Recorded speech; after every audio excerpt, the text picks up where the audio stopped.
Everyone, मैं हूं मुकेश कटारे।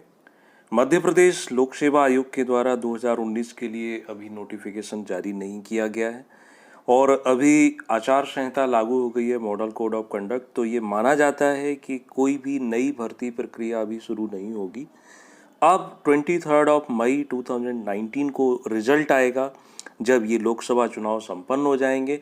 उसके बाद कहीं जाकर ऐसी संभावना बनती है कि आयोग के द्वारा नई वैकेंसी निकाली जाए।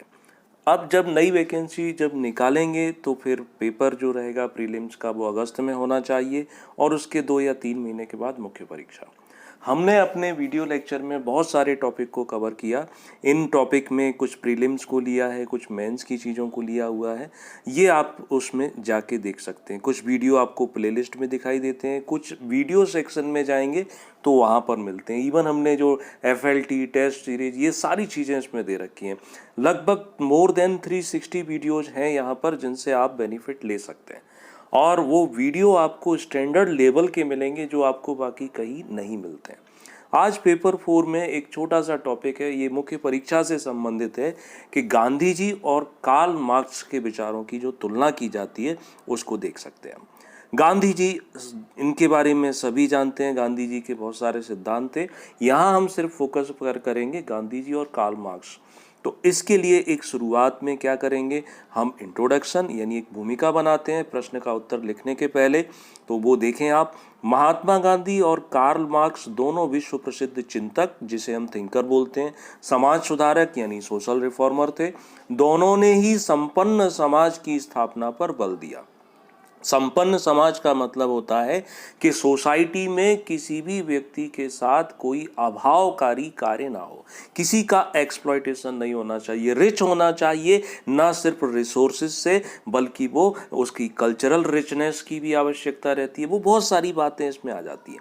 गांधी जी ने इसके लिए सहयोग, समन्वय, हृदय परिवर्तन के माध्यम से समतामूलक समाज की स्थापना की वकालत की। तो दूसरी ओर कार्ल मार्क्स ने वर्ग संघर्ष, सर्वहारा वर्ग की क्रांति के माध्यम से वर्ग विहीन समाज की स्थापना पर बल दिया।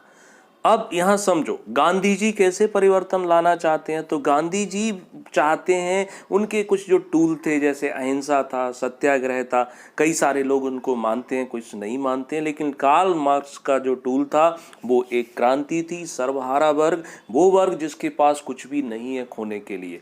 तो उसके माध्यम से ये जो वर्ग विहीन यानी जो क्लास बनते हैं हमारे सोसाइटी में, वो पूरी तरीके से उसको एबॉलिश करने के पक्ष में थे। तो दोनों के विचारों में कुछ समानता और कुछ असमानताएं थी। इनको हम निम्न बिंदुओं से समझ सकते हैं। सबसे पहले हम सिमिलरिटी लिख लेते हैं। तो पॉइंट और उसको पॉइंट को 1 या 2 लाइन में उसको एक्सप्लेन किया जा सकता है। जैसे पहला है आर्थिक समानता संबंधी विचार। दोनों यानी गांधी जी और कार्ल मार्क्स दोनों समाज में आर्थिक समानता के पक्षधर थे, जिसमें धन का वितरण समाज के सभी वर्गों में समान होना चाहिए, ऐसा ये मानते थे। ठीक, अब ये जो समानता आएगी उसमें क्या डिफरेंस है, तो वो डिफरेंस वाले कॉलम में चला जाएगा। अगली जो हेडिंग रहेगी कि श्रम की महत्ता यानी जो इंपॉर्टेंस देते हैं लेबर, परिश्रम को, दोनों में श्रम को सबसे महत्वपूर्ण माना गया। ठीक, दोनों श्रम को सबसे महत्वपूर्ण मानते हैं, कहते हैं कि परिश्रम करने वाला जीवन ही सर्वश्रेष्ठ होता है। इसके बाद फिर अगला पॉइंट है जिसे हम सामूहिक स्वामित्व के नाम से जानते हैं, यानी कलेक्टिव ओनरशिप। सामूहिक स्वामित्व दोनों के द्वारा संपत्ति और संसाधनों के स्वामित्व में सामूहिकता के तत्व को रखा गया या उसका समर्थन करते हैं। यानी जो भी रिसोर्सेस हैं, अभी क्या होता है प्राइवेट प्रॉपर्टी कंसेप्ट चलता है, ये मेरा है, ये जमीन मेरी, मेरा घर, मेरी कार, ठीक, लेकिन वो कहते हैं नहीं, रिसोर्सेस में क्या होना चाहिए, समाज का सामूहिक रूप से एक ओनरशिप होना चाहिए। व्यक्तिगत संपत्ति के खिलाफ थे, व्यक्तिगत स्वामित्व के खिलाफ थे, अगेंस्ट प्राइवेट प्रॉपर्टी। अगला आता है सामाजिक न्याय, सोशल जस्टिस की बात करते हैं तो दोनों के विचार फिर यहाँ पर समान होते हैं। आर्थिक न्याय के साथ साथ दोनों सामाजिक न्याय के भी प्रबल समर्थक थे। इसी दृष्टि से गांधी जी ने दलितों को हरिजन नाम दिया। सोसाइटी में जो डिस्क्रिमिनेशन किया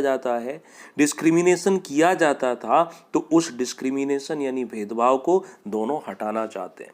यानी आर्थिक न्याय तो मिले, यानी इकोनॉमिक रिसोर्सेज तो सबके साथ साथ साथ हो, लेकिन सोसाइटी में वर्ग भेद, जाति भेद, इसको भी खात्मा करने के दोनों पक्षधर थे और इसीलिए गांधी जी ने दलितों को हरिजन नाम दिया था। इस नाम से वो न्यूज़पेपर भी पब्लिश करते हैं। एक और पॉइंट ले सकते हैं, समाज के वंचित वर्ग के प्रति दोनों के विचार। वंचित वर्ग जिसे डिप्राइव क्लास कहते हैं, मार्क्स और गांधी जी ने समाज के कमजोर और वंचित वर्ग के प्रति चिंता व्यक्त की, उसके सशक्तिकरण के लिए कदम उठाए। For empowerment they want to take strong legal steps भी लेना चाहते थे।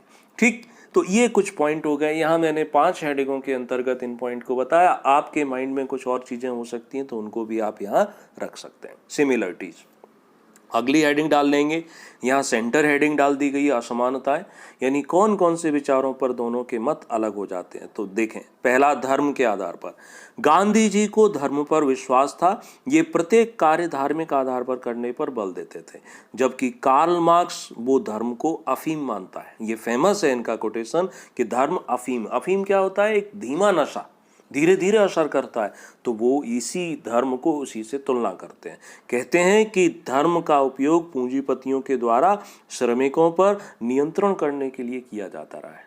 ठीक, इसके बाद जाति और वर्ग संबंधी विचार, यहाँ दोनों के विचार अलग हो जाते हैं। कार्ल मार्क्स विरोध करते हैं वर्ग का, लेकिन गांधी जी समाज में जातिगत भेदभाव के विरोधी थे, मगर जाति समाप्त करने के विरोधी नहीं रहे। यानी जाति के आधार पर जो अलग अलग प्रकार से अंतर किया जाता है उसमें तिनके विचार थे। कार्ल मार्क्स ने तो किसी भी प्रकार का वर्ग भेद रखने की बात ही नहीं की। ठीक, अगला पॉइंट, साधन की दृष्टि से। साधन मतलब क्या रहता है? अपने लक्ष्य तक, अपनी मंजिल तक पहुंचने के लिए एक रास्ता। ठीक, उसको साधन कहते हैं। तो गांधी जी और कार्ल मार्क्स के साध्य समान होते हुए भी, साध्य का मतलब होता है मंजिल, यानी दोनों की अंतिम जो लक्ष्य है वो समान है, लेकिन साधनों के चयन में गांधी जी और कार्ल मार्क्स में भिन्नता थी। गांधी जी ने बोला कि मेरा लक्ष्य कैसे मिलेगा? अहिंसा से मिलेगा, सत्याग्रह से मिलेगा, त्याग से मिलेगा। लेकिन मार्क्स कहते हैं कि हिंसात्मक क्रांति के बिना ये लक्ष्य प्राप्त कर ही नहीं सकते। तो ये वर्ग संघर्ष को प्रमोट करते हैं। वो कहते हैं कि विश्व के सभी मजदूर एकजुट हो जाओ और तुम्हारे पास खोने के लिए कुछ भी नहीं है, यानी हिंसक क्रांति के द्वारा शांति या समानता लाने पर जोर देते हैं। अगला विचार आता है राज्य के प्रति। राज्य से मतलब देश होता है। ठीक, तो गांधी जी कहते हैं कि कानून व्यवस्था शासन संचालन के लिए राज्य की अनिवार्यता बताते हैं, यानी राज्य होना चाहिए, स्टेट होना चाहिए, अथॉरिटी होना चाहिए। जबकि कार्ल मार्क्स कहता है कि राज्य यानी वो स्टेट को मानते ही नहीं है, स्टेट विहीन समाज की स्थापना पर बल देते हैं कि राज्य ये भेदभाव करता है, ये शोषण करता है। तो दोनों के विचार यहाँ मिसमैच हो जाते हैं। और 1-2 पॉइंट आपके दिमाग में हो वो भी लिख सकते हैं। तो समानता असमानता संबंधी 4-5 पॉइंट और उसमें 2-2 लाइन 3-3 लाइन का एक्सप्लेनेशन, क्वेश्चन कंप्लीट होता है। लास्ट में आपको इसका निष्कर्ष लिखना पड़ेगा। निष्कर्ष क्या होता है? कंक्लूजन के 1-3 घंटे की मूवी देख कर आते हो और उसकी समरी 5 मिनट में जो आप सुना देते हो, उसी प्रकार से जो ऊपर लिखा है बस उसको यहाँ कंक्लूड कर देना है। कार्ल मार्क्स और गांधी जी आधुनिक काल के महान चिंतक, समाज सुधारक थे। दोनों के विचारों की समीक्षा के उपरांत किसी निष्कर्ष पर पहुंचना कठिन है। देश, काल, परिस्थिति ने दोनों को अपने अपने मार्ग अपनाने का वातावरण दिया जो मानवता और समाज कल्याण के लिए उचित था। निष्कर्ष बैलेंस्ड होना चाहिए। आप किसी एक के फेवर में और एक के विरोध में नहीं जाएंगे, क्योंकि ये हिस्टोरिकल पर्सन है, हिस्टोरिकल पर्सनालिटीज हैं।